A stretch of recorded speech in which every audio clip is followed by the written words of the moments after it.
Good morning, guys. It's coffee time on the porch again. I just wanted to clarify something that I actually had somebody shoot me over an email just saying, hey, you need to check out the latest rant. And so, listen, I'd said, and I mean it, I'm going to be nice, but I do want to clear up a couple of things just in case some of you guys really are just kind of getting into projection and starting to try to understand the specifications of some of these projectors out there. I wanted to be able to clarify a couple of things for you because there was a lot of bad. And when I say bad, it's not just misinformation. It's very bad information that's being given out there. And honestly, it's quite stupid because you're taking on an industry where everybody else knows what that stuff means. And as a person who's recanting this stuff on his channel, should really do his homework. But I've said from day one, guys, that this guy really just doesn't know anything about projection. So I'm not saying that as just a sort of this generic insult. It's not. He just doesn't. He doesn't understand the technology. He doesn't understand. I mean, you know, anybody can buy a projector, plug it in and shoot it at a screen. But, you know, understanding what makes one projector better than another one is more than just lumens, guys. Lumens is only part of the picture and not even necessarily the most important part sometimes.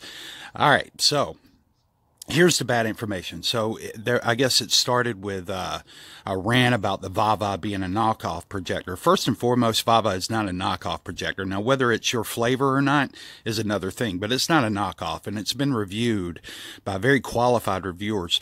As a matter of fact, one of my favorite out there was done by Spare Change. You know, this guy does his homework. He knows his stuff. I'm not saying he's the know-it-all of all, but, you know, the guy's dependable. You know he knows his stuff, and whenever he gives you a review on something, it's pretty much straight down the line, a checklist of this is what it does, this is what it does. So I recommend anybody to go out and check out his channel. It's called Spare Change. But he reviewed the Vava. Now, here's the thing. The Vava has a 6,000 lumen light source. That means that the source of light is essentially 6,000 lumens. It's like saying your light bulb is a 1,000 lumen light bulb, right? But the amount of light that you can expect to hit the screen is going to be around 2,200 to 2,500 ANSI. Now, I don't know what the color lumens are in that, but I would say that it has some really nice features. There's HDR, a lot of other stuff, you know, the ability to tweak in your screen. So there's a lot of good ability there and features, you know, at that price point, which brings me to the next thing. So it was an argument, basically a rant about it not being a true 4K projector. It's actually just a 1080p projector.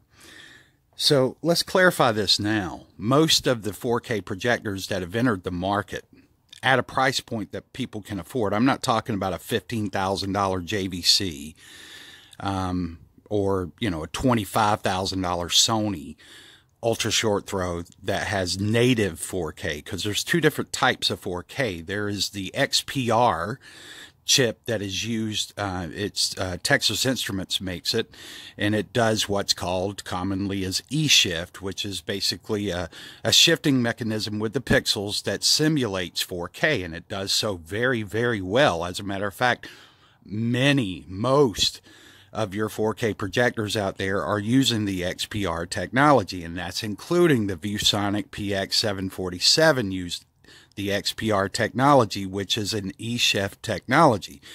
Now, they call it True 4K. True 4K is just a term. They're not saying it's actually truly 4K 3,800 or excuse me, 8 million pixels.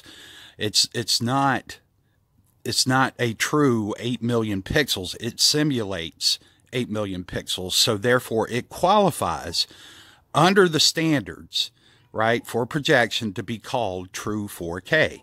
And you've got many of them out there. As a matter of fact, the Optima 4Ks have been eShift. The Epson 4Ks have been eShift.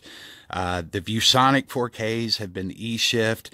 Your native 4Ks are much more expensive, and here's the reality. Most reviewers, including me, will tell you that you're really not going to tell a difference when you're sitting in your standard sitting area from, say, 7.5 to 10 feet away or further.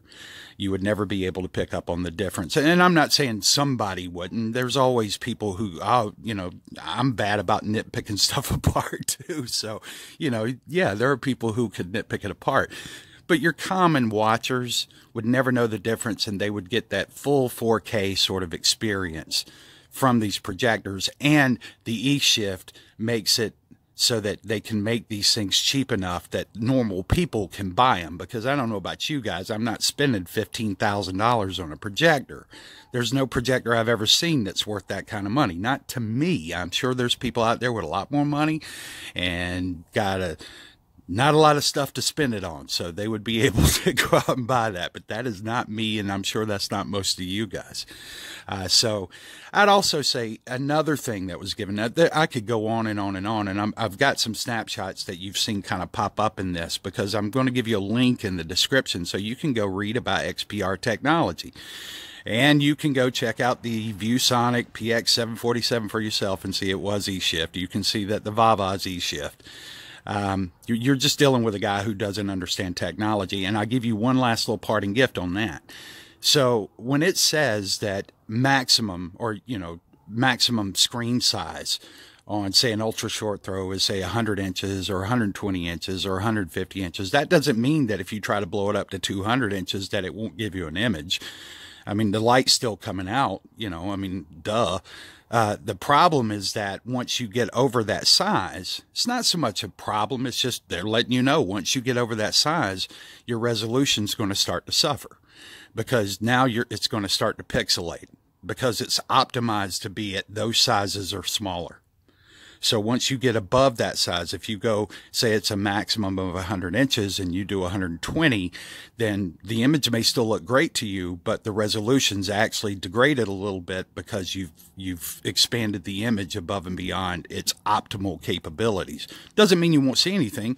You'd probably still like it. You could probably, I've seen where people took the Xiaomi that I have in there and made a 300-inch image on the side of a wall. It still looked good for a 300-inch image, but the resolution was nowhere near what it would be at 100 inches. So, you know, I think most of you guys have the common sense to understand that.